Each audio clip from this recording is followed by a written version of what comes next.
Hello everyone and welcome back to a brand new podcast where today we're here once more with more Knowing Wheel. As always, I'm joined by Jamie183. How are we getting on, mate?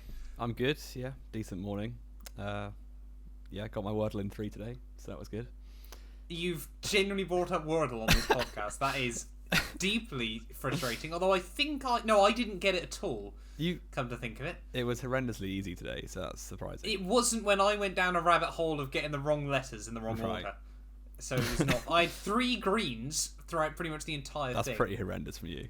It is. Let's not talk about Wordle today. We've got plenty of things to discuss. Of course, if you missed out on the bonus podcast that went live yesterday, where we spoke about, obviously, the Alfa Romeo C42 launch, definitely recommend going back and checking that one out. And as always, there will be links down below. Of course, Manscaped, the sponsor of the podcast. If you're interested in picking up some Manscaped gear, we've got a link and obviously a code. If you use code WHEEL, you save 20%. Of course, F1 merch as well. I've been announcing over the last couple of days, there's been all new lines dropped over on F1 merch. I think basically now every team has done their 2022 launch. So whether you're a Mercedes fan, a Ferrari fan, a McLaren fan, even Jamie, you're one of 4 Alfa Romeo fans, definitely go and check that out. And of course, if you use the link down below, you massively help support the channel. But yeah, of course, Jamie as well, Clips and Spotify, there'll be links down there as well. There's plenty of links being dropped down in the comments below. But today, we've got a lot of important stuff to get through, don't we, Jamie? Yeah, a lot has changed in the world since we recorded last week. Most of all, probably in terms of F1 terms, the thing that's affected the team the most is probably Haas, who, of course, I'm sure everyone is aware, Russia have invaded Ukraine. We're not here to bring the news. That's been out, it's common knowledge. I was going to say, we weren't the first to know about that. It's a very, very disturbing situation completely. And my prayers go out to any Ukrainian people suffering, basically. That's affected Haas quite severely because obviously they've got Russian flags all over their car and the whole world is now trying to remove Russia from anything. So they did have Russian flags all over their car. Yeah, which is now just basically a plain white car, which actually looks quite nice just from an artistic point of view. Yes, and also with that Uralkali, the sponsor who obviously caused the Russian oil company, I believe, backed by Mazepin's dad, who's a good friend of Vladimir Putin, which is not the best place to be at in the world right now. You can pick your friends better this week, I reckon. Yeah, it's looking fairly certain at this point that Mazepin will not race for them this season. Yeah, it's looking very, very difficult, isn't it? Again, this whole podcast this week is probably just going to be based on speculation, that knowing the timing Jamie and I have on this series will mean by the time it goes live, something will have already been confirmed, and then we'll just look like Muppets. But yeah, as Jamie obviously mentioned, Nikita Mazepin's father, Dmitry, is actually a Russian oligarch. He was named on that list of 37 people that were obviously working very, very closely with Vladimir Putin. I believe he was actually in the meeting on Thursday last week with Vladimir Putin as well, of course. Some of the most famous people sort of roped into this, involved with this. I think obviously the big one for especially UK people as well and a lot of Europe is obviously Abramovich.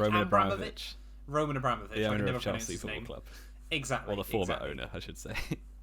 Well, this is where things are a little bit uncertain at the moment, isn't it? But obviously, again, there's a lot of legal jargon around this, but to kind of explain it in the best terms for F1 fans to understand, it looks highly likely that Uralkali won't be able to give Haas money this year.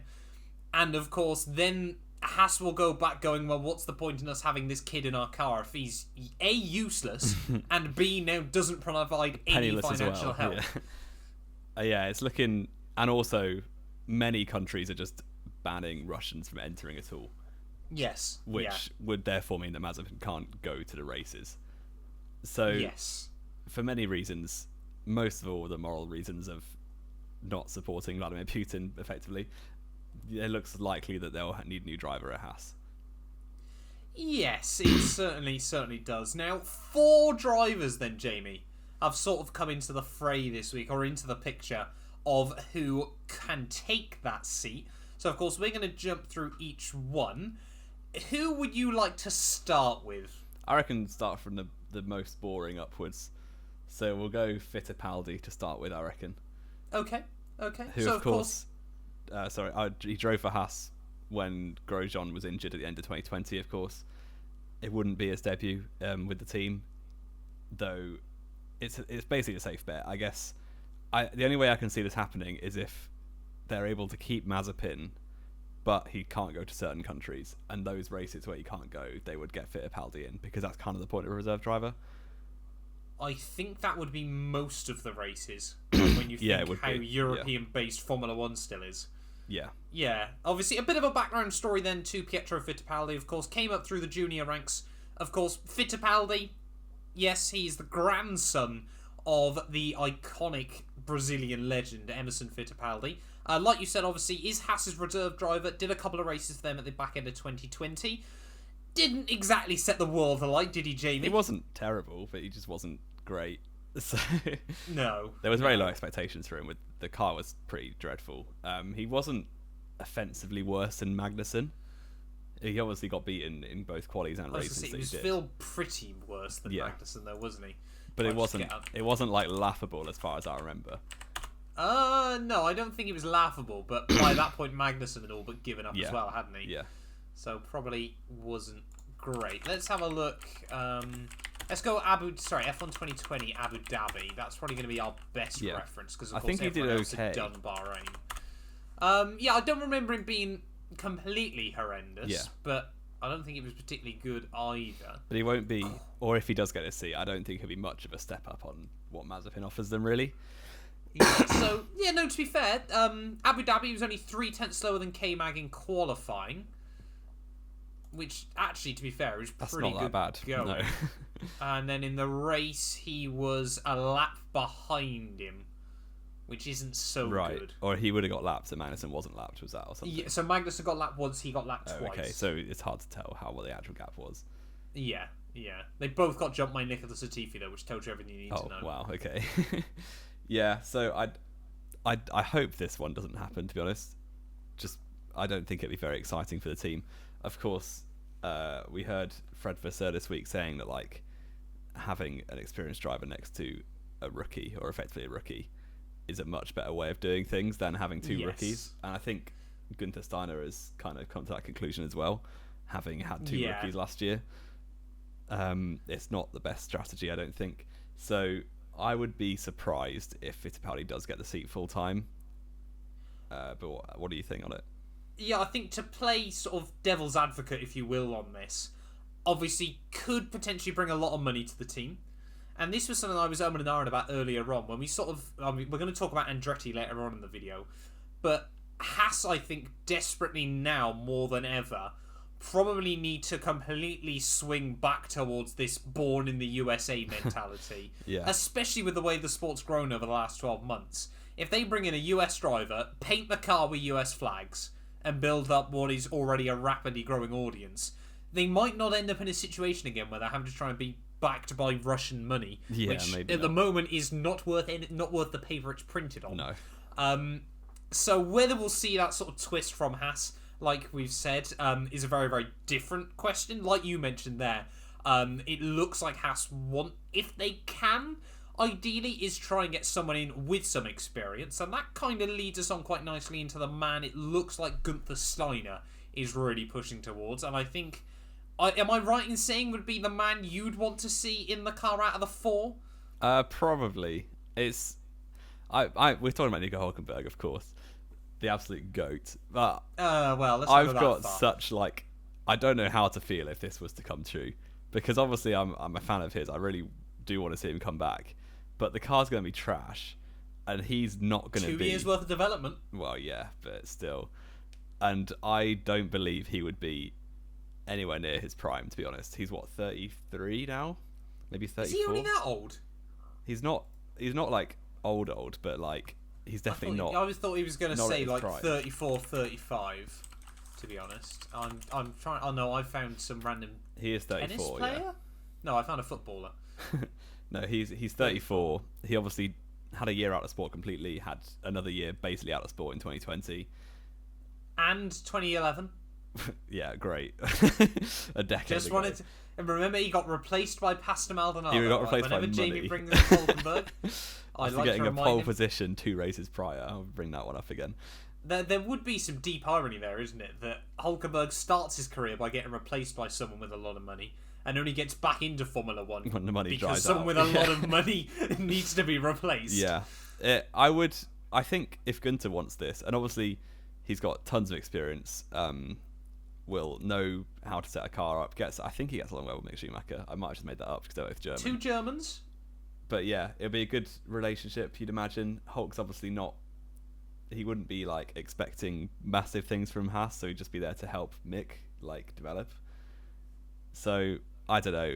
I think the problem at the end of 2019 when he was looking for seats was like he had a lot of wage demands. I feel like now he wouldn't have such high expectations because obviously he's not like a hot property anymore. Not that you're going to say not that he was then, but well, you said it for me. Yeah. I think I can see it happening. Hulkenberg would surely now be the cheapest date in the world for a Formula One seat at the moment. It wouldn't shock me if he gets it, and it'd be really cool. I would like to see him back. Because I think, obviously always the wages of the drivers are not very well known. I think Mick was on $500,000 last year, effectively, although I'm never really sure how it works when you're paying the team. Yeah. I can't imagine Hulk would probably be able to try and request anything more than about $1 million, unless he could bring some sponsors with him as well. You'd imagine he would bring some sponsors because he's a big name and like he works quite closely with Samsung. Is he particularly though? I know that he does hashtag ads on Instagram all the time for Samsung, so he must have them on board.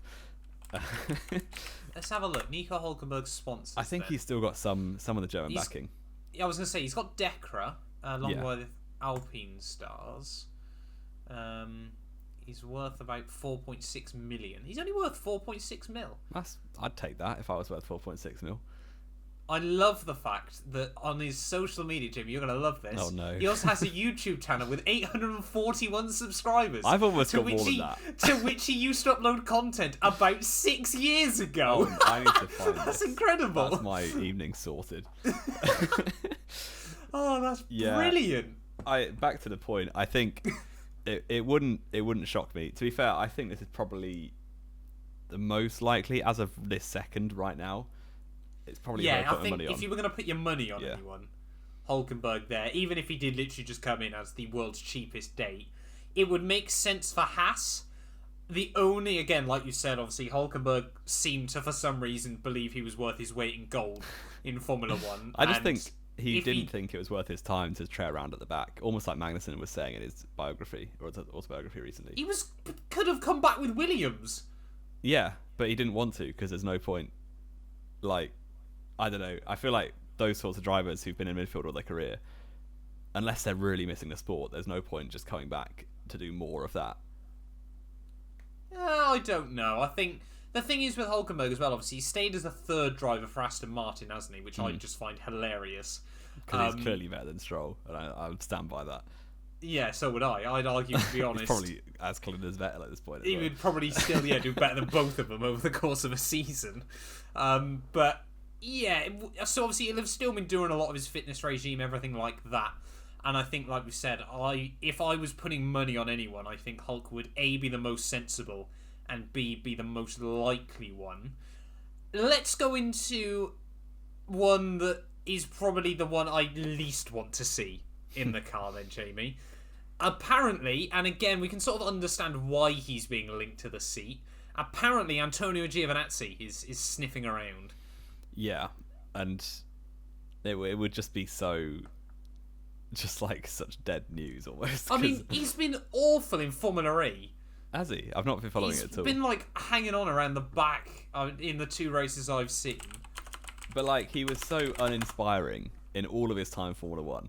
He had a couple of flashes of the Pan Brilliance, but they were very much just flashes, weren't they? Yeah.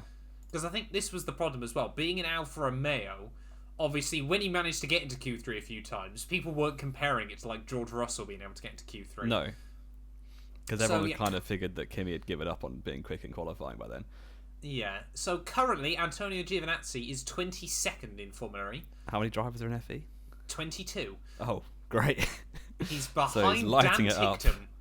Wow. Yeah, I mean, to be fair, he's with Dragon, which are an awful team as well. They sound like a made-up team, to be honest. Well, they're Dragon, Penske, Autosport, which are three companies. Yeah. Seems interesting. I mean, I hope this doesn't happen. It almost wouldn't surprise me just because obviously the Ferrari backing of Haas. But it would be so uninspiring. He's not going to bring much in terms of pace. He's not going to bring much in terms of experience. He's only had, 3 years in F1? It's a fair amount, to be fair to him. Well, it's only one more than Mick. Or 2 more than Mick, sorry. I was going to say, how can you not count to 3? Yeah, that's dangerous. That's worrying, sorry. I don't really see it. I also don't see why Ferrari would push that hard to get Giovinazzi back in F1 because he's sort of had his chance. Because he's Italian. But he's also useless. Yeah, I was going to try and say it a bit more gently than that. Sugarcoat it. Yeah, this is the thing, isn't it? Ferrari obviously want to keep Giovinazzi around because he's Italian. I don't even know if he brings that much sponsorship because his personality. He's basically like Nicholas Latifi, isn't he? You could quite easily forget he was there. Yeah. A lot of the time. The only way I can sort of see Haas wanting him is if they go, right, well, we'll have him back in the car this year, but we want free Ferrari power for the next 3 years or something like that. If they sort out some mega deal, basically. But it does just beg the question. You know, we're sort of looking around here. We've got a driver that neither of us are confident in. We've got a driver that's only ever done 2 Grand Prix that we're not confident in, and we've got a man that hasn't been in a car in almost 2 years. That one of your favourite drivers of all time, you're not even confident in. I think he'd do a good job. I don't see him having the desire to come back full time, and I don't think he'll be as good as he once was. Oh yeah, I don't think he'd jump back in and suddenly be the same mediocre Hulkenberg he was all those years ago. I'm not having this. Let's jump in then, Jamie, to the one I think I can definitely say I'd most want to see in the car, but is definitely the biggest stretch. Definitely won't. You can say that now. Say definitely won't. Highly unlikely he won't. I want to believe just a little bit. Young Oscar Piastri. I just don't see this at all. I think he's probably the best driver who's not in F1 at the minute in terms of single seat drivers. Yep, I'd agree with that. He's right up there, yeah. It's a bit of a crime that he's not in F1, to be honest, and I completely blame Alpine for this. Yep, so we both do. No, you can't blame Guan Yu Zhou for it, because even out of his way and got backed by a lot of Yan. Yeah. As soon as they invade Taiwan, he's screwed. I have been slightly worrying about that, to be fair.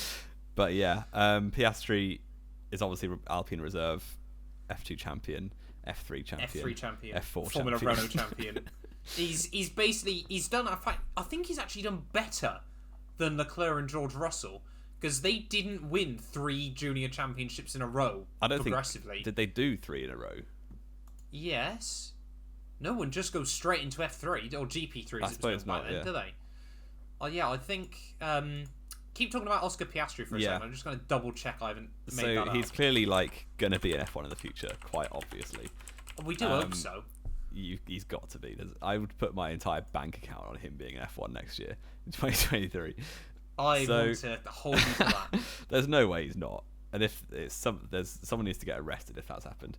But yeah, I don't see this happening for a number of reasons. Firstly, he's nothing to do with Haas. Secondly, they've made it quite clear that 2 rookies is a bad idea. So replacing one rookie with another one isn't really going to help. Not replacing a rookie. They've already got now a driver with a little bit of experience. Sophomore, whatever they call him. A sophomore, yeah. Sophomore, yeah. With another rookie. I just don't see it happening. And yeah, I do think Piastri would do a good job if he went. I think he'd comfortably beat Schumacher. Interesting take. I don't. One I agree with, but interesting. I think if you compare the F2 campaigns, then Piastri's was far more impressive. So yes, yeah, and of course, the other interesting thing I thought about was obviously Mick Schumacher was renowned for his 2nd season in a Formula 1 team. Piastri has basically been renowned as I'll jump in and beat everyone in my first time in the car. Yeah, pretty much. Yeah, F1 champion, get 4 in a row. Exactly. And just to back up that point I made a moment ago, yeah, Charles Leclerc and George Russell both won GP3. Leclerc the year before that came 4th in the FIA European F3, and then George Russell the year after came 3rd in the same championship. So Oscar Piastri, did win three junior titles in a row, which George Russell and Charles Leclerc couldn't do. And they're two of the hottest property now in Formula 1. The main reason I want to remain optimistic about Oscar Piastri coming into Formula 1 is literally earlier on today, Alonso has said he wants to do at least 1 or 2 more years after this season in the sport. So the only real way at the moment I can see Piastri coming in, because of course Ocon's got a long-term deal, is either with Andretti, which again we'll talk about a lot more later on in the podcast, or he just has to try and go out somewhere else and prove himself with another team. Yeah. It could also make a little bit of sense for Alpine themselves, because obviously they've got a stacked young lineup. It's completely. If they were to make ties with Haas and maybe like have one of those seats, almost like we see with Ferrari and Alpha, or and Red Bull with Williams Red Bull at the moment. With Williams right now, but that's up for a change quite often. It could happen. I don't think it will. I still would back Hulkenberg, I think. And also, I've just done some research and found out that Hulk also won 3 years in a row of Junior Formula. So, Did there he? You go. A1GP, F3 and F2. Oh, A1GP doesn't count for anything. Why not? It was awful. You can't honestly say that with a straight face. Champion. You cannot say F3 A1GP. Champion, 2009 GP2 champion. What are you saying? Jimmy, how do you expect A1GP to be compared to anything? Let's just have a look. What season was that? Sorry, 2007? 06, 07, yeah. Oh, so it was a season that lapped over years. Wow. Well, no, it was... Wait, let me... this is so off topic, but we're doing it. We are going down a rabbit hole. October to April, so it was basically 2007. I'm sorry, Jamie. This is awful. He went up... New Zealand came second. And have you ever heard of Robbie Kerr? No, nor has anyone else. And he managed to come third. Sebastian Buemi raced in it. And Great. Sergio Perez. Great! Perez did one weekend. Yeah, and didn't get any points. Rubbish. I cannot believe you've actually tried to Greece bring the came A1GP. 24th. There was 24 countries involved. Well, there we go. Piastri is no better than Hulkenberg if you look at that junior formula. I am very frustrated with you right now. Genuinely, that has annoyed me. But yes, if we were to... Well, we can choose who we think will get it and who we want to get it each, I reckon. Yes. In terms of the Haas seats. I mean, we've both kind of said that, haven't we, already now? We both think Hulkenberg will get it, and we both want Piastri to get it. I don't know who I would be quite happy if either of them got it, Hulk or Piastri. The thing is, Piastri is a young, exciting prospect. Hulk is old and washed up. Yeah. No. Yeah? No. So he'll suit the rest of the Germans on the grid then? Yeah, pretty much, won't he? Who's that? Seb and... That's just it. Seb? And just Nick, Seb, yeah, pretty but much. he's young. Yeah, and Mick Schumacher. I was going to say. Yeah, I would just beg Alpine. Look, you're on a budget cap now. You got plenty of money to throw around. Just pay them what they want to put Mick in the car, Oscar in the car for 2022. Even if it's just to get your own data on him or give Haas a cool looking Alpine style livery or something like that. Desperately want to see Oscar Piastri in that car. Talking, obviously, whilst we're on the topic of Haas, though, Jamie, looks like apparently 1+1, which I've learnt are the company that obviously back Mick with the team, and Gene Haas look like they're going to have to be the ones that pour the money in, though, which I don't think Gene Haas is particularly happy about. No, I'd be surprised, although at least it's kind of... It's no one's real fault, because... I can blame one. Well, I can blame Russian on it. Putin, yeah, but like Gunther Steiner had nothing to do with it, so I don't think it obviously is a really bad situation, but it's not like he can blame the drivers for constantly crashing in cars and costing money and stuff like that, because it's genuinely completely out of anyone at Haas's hands. Yes, and it's just fallen that they now need more money, which is going to come from Gene Haas, and that's kind of what you sign up for when you're in an F1 team. Yeah, it is quite impressive, isn't it, that Gene Haas... I mean, he's desperately tried to sell bits of the team off as best as possible. But, yeah... Whatever he tries, it just comes back to him all the time. It does really... I mean, Haas, to be fair, they are a team that, up until last year, I did quite support. They haven't had a fun time of it in the sport either, have they? They came in, did really well the first couple of years, then ended up getting money from didn't get money from Rich Energy, Yeah. then have to sell off to Russia, and then this happens. Like, I just feel sorry for the staff that work at the team as much as anything else. Yeah. Because they're doing their best, but there's no money, and there's seemingly not much hope at the minute. No. But then we haven't seen them turn a wheel in anger yet, so you can always wait and see. Yeah, and I'm not optimistic that's going to be particularly great either, because the pace didn't look good in winter testing, and they did the least laps out of anyone. Yeah, they did. I mean, we've said it before, haven't we, on this podcast? We're not optimistic about Haas's longevity in the sport. No. This certainly hasn't helped the argument against that, has it? No, not really. But we'll move on. Yeah, let's discuss our other American team then, Jamie, that are potentially coming in. Yeah, Andretti. We spoke about them last week.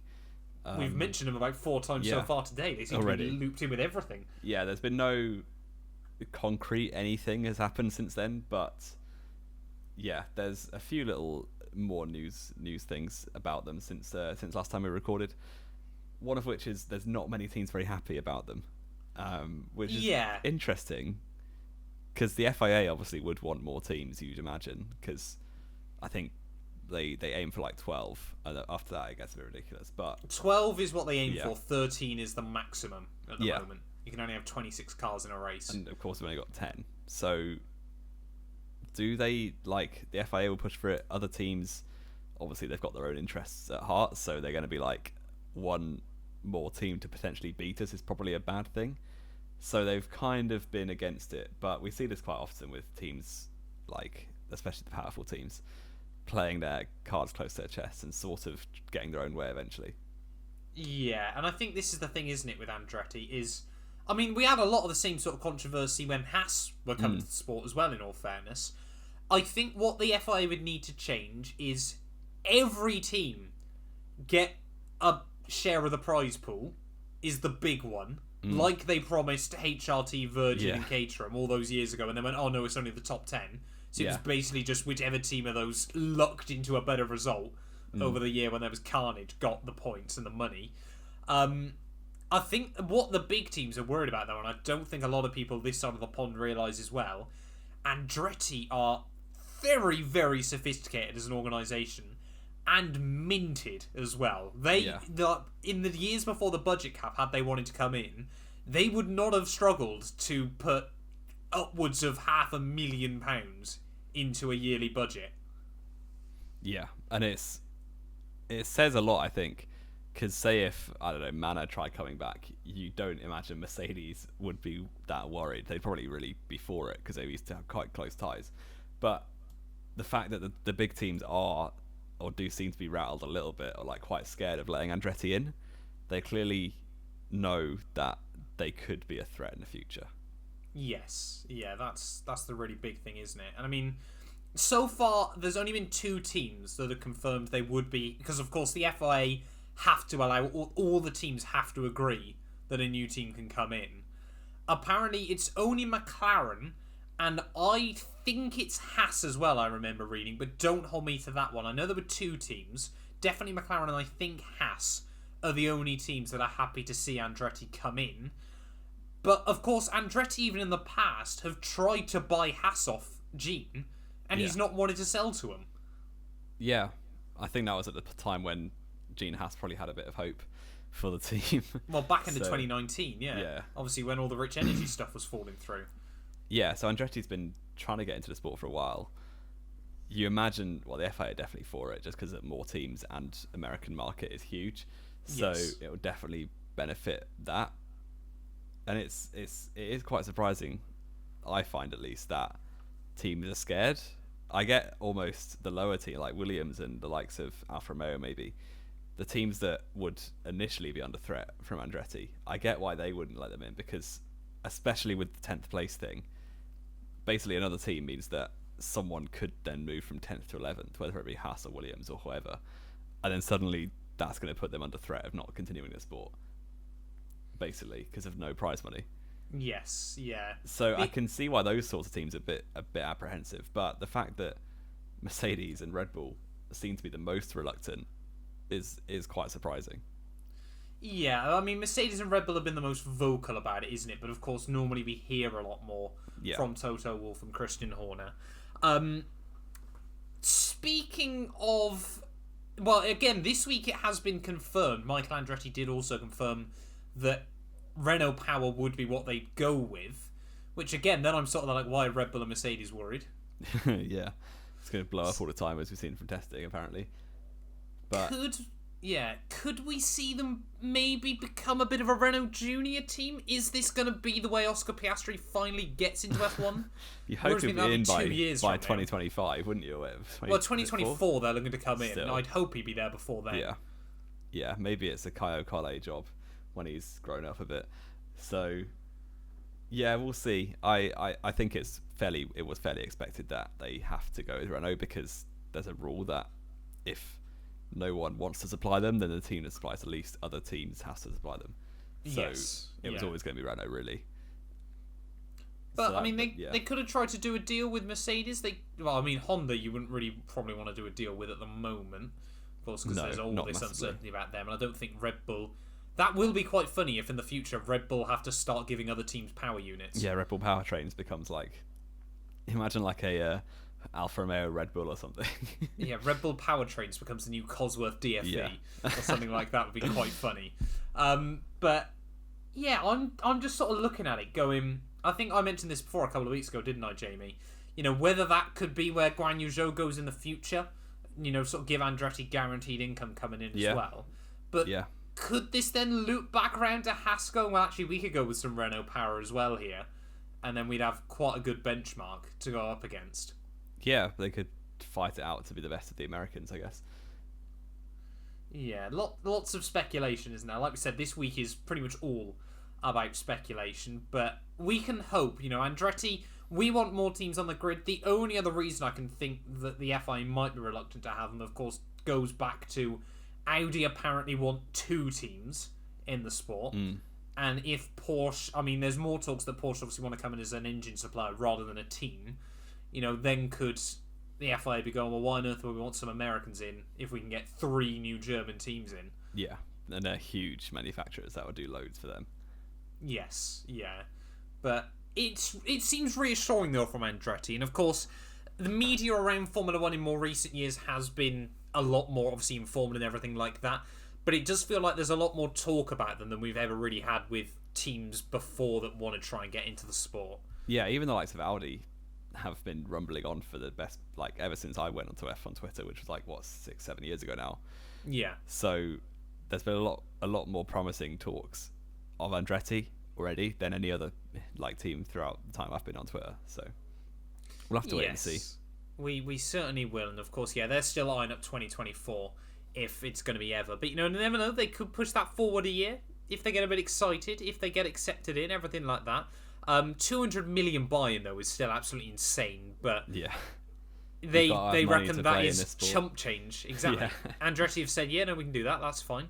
Which again is, I think, probably why we're sort of seeing the big teams kind of bricking a bit scared, at the moment. Last but not least, though, Jamie, sort of our main talking point of today, which of course will divide up into a few little subsections. Winter testing, or pre-winter testing, or whatever we want to dub it now. Long shakedown, I believe. Long shakedown, from Circuit Catalunya has all been finished. Of course, there was all this controversy a few weeks ago about the fact it wasn't going to be streamed live or anything like that. And to be fair, I probably got as much information from it as I would if it was on TV, because who's got the time to watch F1 during the middle of the week? Exactly. Or go to uni like Jamie does. I have a job as well. Chill out. Okay, fair enough. Rather than trying to pull rank. Interesting, though. Obviously, again, we cannot tell you enough. Winter testing does not guarantee anything in Formula 1, especially pre-winter testing extended shakedown, or whatever we're dubbing it now. It doesn't guarantee anything in the sport. Lap times do not matter. Do not look at lap times. That being said, Hamilton was fastest. We're going to look at lap times. We're going to talk about that. Hamilton fastest at the end of pre-winter shakedown testing extra. I'm just going to do some quick research of what the pole time was at Catalunya in last season. Probably a 15. It was a 16.7. So 16.7. Hamilton's time is, what's that, 2.4 seconds slower. And when the teams reckon they're only going to lose about half a second. Yeah, clearly they're not pushing. Like, no. This is all meaningless. It looks like Mercedes 1-2 with Perez third. It could be anything. I think the talking of the paddock was that Ferrari and McLaren are both quite strong. Yes. And Ferrari are staying quiet, which usually means they are quite strong, because I think they've learned from back in the day when they used to blow their own trumpet massively. Absolutely rag around pre-season testing, get to Australia and then go, where Merc Pace come from? Yeah. We're now fifth. What's happened? I think, and also Mercedes and Red Bull have said they're bringing basically B-spec cars almost to the actual Bahrain test in a week's time. A 19-1 for Hamilton, ranging down like through the 20s for the lower end of the field and stuff. It means very little. It doesn't really mean a lot at all. But I'm sure Matt's very happy that Hamilton is at the top of the timesheets. Yeah, I'm ecstatic. Like I said, it means nothing, so great. Yeah, more importantly, I think the laps completed is the one that's Ferrari could actually be tooting their own horn about. Yeah, and that's also like the thing that matters in winter testing. It's basically just run the cars, see what goes wrong, and fix it in time for the season. That's sort of the agenda. So laps completed is a much better barometer of who's doing well, I find. Sainz 2022 world champion. Yeah, Sainz has won the laps completed in first shakedown testing world championship, which is a snappy title. But it is 236 laps. I think 200 almost of those were in one day, because he only did a day and a half in total. Yep. So he did at least 3 race distances in a day, which was pretty mad. And the Ferrari's basically working flawlessly so far, which is nice for our very early preseason predictions, but I think we both put them as champions. No, I put them as second, because I'm not a complete moron. I'm definitely on the Ferrari hype train. So, it's a good time to be a Ferrari or a McLaren fan. The Mercedes, of course, ran pretty smoothly, as they always do. Red Bull had a small amount of issue with Perez one of the days. Yeah, Perez had a couple of small issues, didn't he? I think. Yeah. But really, again, it felt almost like we've got this whole new generation of cars. There's all this hype around it. And it doesn't really seem like the order's changed around a huge amount, does it? Not massively. Apparently the rumblings are, like we said, Mercedes and Red Bull still seem to be right at the front. Ferrari and McLaren have looked strong, but apparently they've basically shown their hand in terms of what their car will look like in Bahrain, whilst Mercedes and Red Bull are apparently bringing a lot of upgrades. So I think Bahrain testing is going to be a lot more of a telling story, isn't it? But going back to the laps, though, reassuring to see Alex Albon there, up in 4th place with 207 laps. That's very good going. Yeah, and good for Williams. I remember a couple of years ago, they were absolutely shocking in testing. They didn't arrive for 2 days, and then it was all downhill from there. I think they had Kubica and Russell as their lineup in 2019. Yeah, just couldn't get any laps in. Of course, so reassuring stuff for them. Yeah, and I mean, Albon himself did more laps than Alfa Romeo and Haas, which I think are the team a lot of people still think Williams is going to be battling with. But I mean, both of those teams, when it couldn't get, especially for Haas, when it couldn't get much worse, really poor winter testing in terms of reliability. Of course, Alfa Romeo had to bring in a load of parts on day 2. I think Alfa were... I obviously am a massive Guan Yu Zhou fan, so I'm following Alfa very closely. They seem to be okay with how it went. Obviously, they're a bit frustrated that they lost track time, but all the stuff that went wrong were quite simple fixes. It was just important that it got ironed out, wasn't it? Yeah. So it wasn't horrendous for them. It's not like they've got a complete misunderstanding of the car. No. And of course, but it was a bit of a shame for Bottas specifically. I think Zhou got a full afternoon's running. It did like 70 laps one afternoon. So he got, I think, 110 roughly, and Bottas got about 50. And Kubica obviously got a few on the first day as well. So not ideal for Bottas and his new team, but Zhou did a decent job apart from spinning into the gravel once, which is a thing rookies do sometimes. Didn't he do it twice? No, the second time the car just broke down on the outlap. Right, okay. So he only made a mistake we'll allow once. that then. Yeah. I think, like we said, Bahrain will be a much more telling test, won't it, than anything else. But Haas with leaks and issues, and it turns out their funding comes from countries that like to start wars. Yeah. It's not been a fun couple of weeks for them, both in the circuit and outside of it as well. but we'll have to wait and see about that. Obviously, the other big reliability thing, though, as we're talking about that, of course, Alpine with Fernando Alonso. I mean, I like the old-style engine blow-ups, you know. We want to see a lot of smoke, like a proper V10 completely getting chucked out the back end of a Formula 1 car. It's not always a pretty sight, but it's not great for visibility on track either, but it's always nice. But it is always quite a shot, isn't it? Yeah, and Alonso stood there shrouded in engine smoke, harking back to 2017 and back to 2006. Well, he didn't even have any failures, did he? No, when was I don't back know when in you're the day? Thinking of. I never really him, but it was just like back in the days when the internal combustion engines just used to break all the time. That was Kimi Räikkönen in 05, yeah, though. The car just blew up every other week. He's getting his comeuppance for that, maybe, winning a championship by reliability in 05. But yeah, the Alpine didn't look brilliant on reliability. I think there was another issue as well, one of the different days. So, yeah, we've heard rumblings of stuff going wrong at Alpine. We've also heard everything internally being quite positive. So they're one of those very, very odd, isn't it? We have no idea what they're going to do. So yeah, because even after the engine failure for Alonso, he still sounded very optimistic for him, which is Alonso, so he's probably cursed himself. Yeah. But yeah, Alpine again. I mean, you predicted him like fourth this year. I think I said about 7th or 8th. Yeah, either still seems as likely as the other at the moment, doesn't it? Like they could finish either end. We just really don't know. Yeah, they're very, very French, very unpredictable. So we'll see what's going to happen. Right, yeah. Okay. Let's talk about then the final big sort of talking point from winter testing, Jamie. Something that Formula 1, well, definitely not in our lifetime. No. But something that Formula 1 hasn't seen in a very, very long time. Porpoising has returned. Yeah, now, do you want to explain that to everyone? Well, not brand new. Nice. Back in the late 70s. Well, I thought you said a Guan Yu then for a second. That would have been a good joke. Yeah, porpoising, it's to do with ground effect. I know that. Obviously, they've changed the aerodynamic. The aerodynamics are way less important now in terms of generating downforce to the cars, and all the downforce, or a vast majority of it, comes from the ground effect, which is all to do with the floor and how close you can get to the ground, which they're very close this year, as we've seen very many clips. Specifically, I saw the Ferrari of Leclerc was the most extreme one, I believe. Yes. Basically, the car bounces up and down like it lurches forward and backwards as you go along the straight, because it's so close to the ground that it's like vacuuming itself to the ground almost. Well, the air gets compressed, so obviously it drags in more downforce, and then when it gets too close to the ground, obviously, then it doesn't work as effectively anymore, so obviously lifts back up, and then you just get this weird sort of wave effect, like obviously a porpoise does. That's where the name comes from. So it's like bemused all the teams, it seems like. It's going to be a widespread problem, and it is a problem. They can't just leave it like this, because it damages the floor quite badly. Like we said, this is what Alfa Romeo struggled so badly with.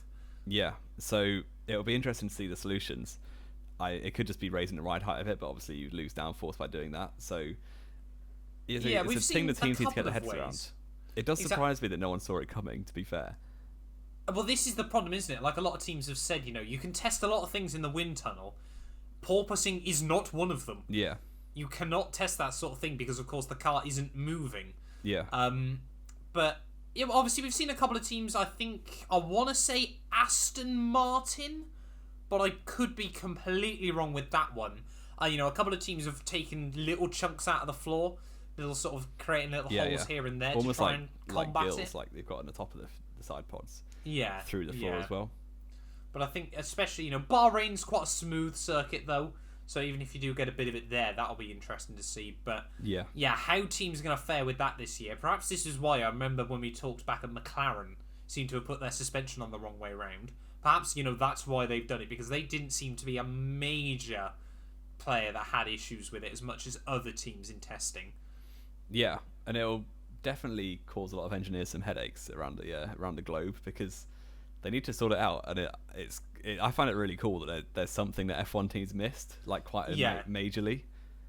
Because it does definitely seem like one of those things, doesn't it, that could mean one weekend we have a complete wild card team towards the front. Yeah. If they just somehow tune the setup right for that track, could make it very, very interesting. And especially on bumpy tracks, it's going to be very difficult. Well, that's what I'm thinking at the moment. You think something like that down the front straight of Baku is not going to be very safe at all. Fighting for control almost, aren't you? Yeah. Yeah, Another thing, bode well. reportedly, this was an article today, was saying that apparently only Alfa Romeo are under the weight limit. Well, on the weight limit, yeah. Yeah. Yeah, so the rest of the field are over the weight, which is obviously leads to disqualification if you go into a race weekend like that. But, no. Like, does it not? No, it's just underweight. They only have a minimum weight. They don't have a maximum weight. Oh. Yeah, I read Have that you article read that article completely yeah, wrong? I sent Jamie this article earlier on, and he's completely misinterpreted it. I guess so Alfa is the lightest. Yeah, you go for it. So Alfa Romeo are the only team so far that have been able to bring their car that they can run it at the minimum race weight requirement. Every other team at the moment is currently over that, which obviously means that, because I think it's like 1 kilo can affect you by like 0.03 of a second a lap if you can try and shave that off the car. That's why Nico Rosberg stopped cycling in 2016, as a fun fact. He kept bringing his bicycle in a Formula 1 No, car? no, he stopped cycling over the summer break to lose weight in his leg muscle. Nice. And then he got Japan pole by a couple of hundredths, and he says it was because of that. What, in 2016? Yeah. He got pole? In Japan, yeah. And he won the race. Yeah. That's the race that won him the title, because Hamilton was third. I'm such a moron. I spent all of that thinking you were on about Hulkenberg. No. I could not remember that for the life of me. That really threw me off then for a while. I don't remember. Hulkenberg never won a race. What are you on about? No, but low weight is obviously better. That's what we learned here. Exactly. So Alfa Romeo, could early on, potentially be a bit of a dark horse. Like we mentioned them now a couple of times today. I got my hopes up when I saw that article, thinking that everyone else was going to get disqualified. You are quite a muppet. So it's going to be Bottas, Zhou 1 and 2 every race. Nice. Yeah, no, I don't think there's a maximum weight. I mean, you wouldn't want to make your car out of steel by that any means, but like the Marussia from Top Gear back in the day. Exactly. If that Fernando Alonso pipes our car, he's going to be buggered.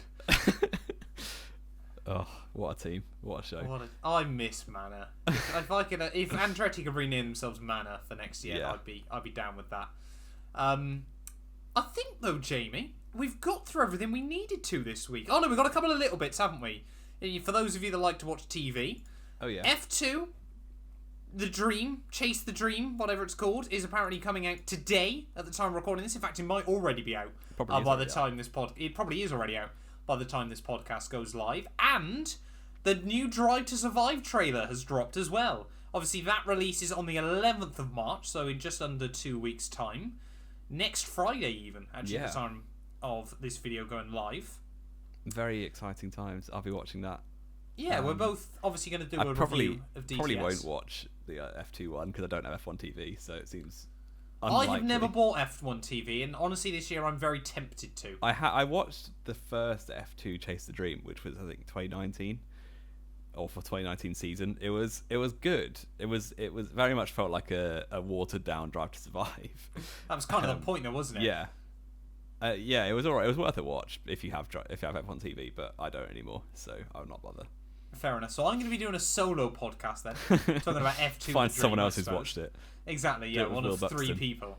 Yeah, I'll do it with Will Buxton. If he wants to hit me up for a podcast, I'm definitely down. But yeah, so exciting times coming ahead.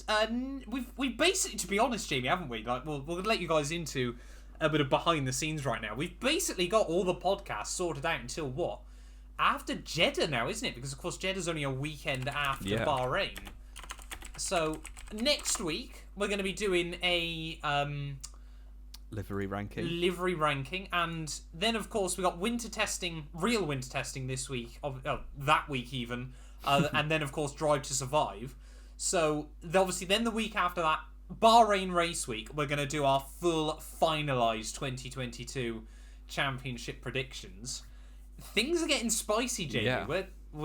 I cannot believe we're 3 weeks away. We need to drop a term card. We do. 3 weeks away from F1 2022. Yeah, amazing. The winter break has actually flown by, to be fair. We've almost made it. It is much shorter these days than it used to be, but yeah. Yeah, getting excited. Of course, I think we both just quickly want to say a massive thank you note. Over the last couple of weeks, I'd like to thank Jamie as well, to be honest. Oh, wow. We've done, 13 podcasts over the course of Feb, or something insane like that? Yeah. Obviously, we've had 4. Well, no, I think it's only about 11 or 12 actually saying that. Because we combined some of them, didn't we? Yeah, Haas and AlphaTauri we did on the same day as the reveals. So I think even then we've still done, I think 13 or 14, no, about 11 or 12, podcasts over the course of February, which has kind of been insane, hasn't it, really? Yeah, far too long talking to a camera and to Matt, actually. And to me, definitely. Because, of course, like I've said, obviously, James at university, I work as well full time. So, we do keep very, very busy around this and obviously just trying to find time in our schedule to talk about these things. But so I'd just like to say thank you to you as well, Jamie, of course, for being here over the last few weeks. But of course, now we've gone through the last car reveals, everything like that. We will be back to normal weekly shows as well. So let us know down in the comments below anything else, obviously, you want us to focus on in these podcasts. Jamie, anything else to add from you before we finish off today? I don't believe so. I think we've done a pretty good rundown, haven't we? Capping off everything that we'd intended to. Of course, we will keep discussing everything that's going on sort of around. We'll keep we'll do an update next week on obviously if anything has changed. We've sort of said we've got ideas for what we want to do each week, but there are a few other bits and pieces that we'll have to divulge into. Of course, Haas, anything with that, and then of course any sort of new talks about Andretti, and obviously anything else in the world of Formula One. So if you aren't already, do make sure you leave a follow or get yourself subscribed whether you're watching this on TikTok, on YouTube or Spotify. You can upload 10-minute videos now on TikTok, so perhaps we're going to expand over there as well, Jamie. But thank you all so much for watching. And we'll be back next Tuesday then with more Knowing Wheel.